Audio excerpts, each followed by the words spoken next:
भगवान राम के लिए नेपाल से लाई शालिग्राम पत्थर को देखकर लोग इतने भावुक हो रहे हैं कि लोगों की आंखों से आंसू निकल आ रहे हैं। नेपाल से 2 ट्रकों पर शालिग्राम पत्थर लाया गया है। ये ट्रक जिस मार्ग से गुजरती थी वहाँ लोगों का भीड़ जमा हो जाता था। लोग पत्थर को छूकर प्रणाम करते थे। लेकिन मेरे मन में एक क्वेश्चन आ रहा है कि ये पत्थर नेपाल से ही क्यों लाया जा रहा है? क्या भारत में ऐसे ऐसे पत्थरों की कमी है और शालिग्राम पत्थर ही क्यों?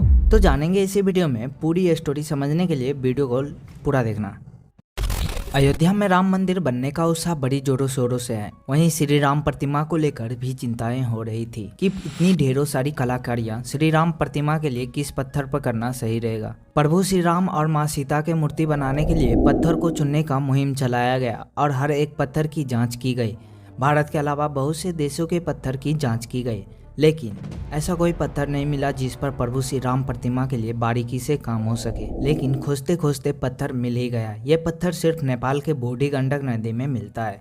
जो पत्थर जांचने वाले वहां पर थे उन्होंने कहा ये पत्थर करीब 6 करोड़ साल पुराने हैं और मूर्ति बनाने के बाद भी ये कहीं भी किसी भी परिस्थिति में यानी कि भूकंप, आंधी, तूफान, बाढ़ में प्रतिमाओं को कुछ नहीं होगा। नेपाल और भारत का संबंध रोटी बेटी का भी है। नेपाल का जनकपुर यानी कि मिथिला, और मिथिला में बेटी को सिर्फ शादियों में कोई भी चीज नहीं दिया जाता है बल्कि शादी के बाद भी दिया जाता है।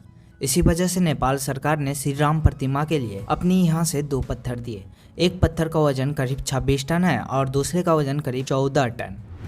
जिस नदी से इन पत्थरों को निकाला गया उस नदी को नेपाल में शालिग्रामी नदी कहा जाता है और यही नदी भारत में आते ही नारायणी नदी कहलाती है, लेकिन किताबों में इसको बूढ़ी गंडकीय के नाम से जाना जाता है।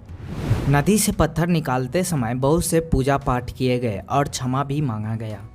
कहा जाता है कि शालिग्राम पत्थर स्वयं भगवान का रूप है। पौराणिक कथा के अनुसार जालंधर नाम का एक असुर हुआ करता था जो कि माता पार्वती से विवाह करने के लिए कैलाश पर्वत पर हमला कर दिया।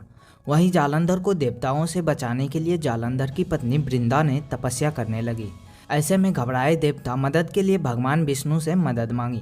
तब भगवान विष्णु ने वृंदा के सामने जालंधर बनकर चले गए, जिससे वृंदा की तपस्या टूट गई, जिसके बाद असली जालंधर का वध कर दिया गया। ये बात जब वृंदा को पता चली कि जालंधर मारा गया तब वृंदा ने भगवान विष्णु को पत्थर हो जाने का श्राप दे दिया।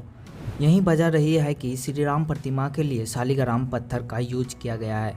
शालिग्राम पत्थर जल्दी नहीं मिल पाते हैं, इनका मिलना भी दुर्लभ है। बाजारों में दूसरों पत्थरों को शालिग्राम पत्थर कहकर बेचा जाता है।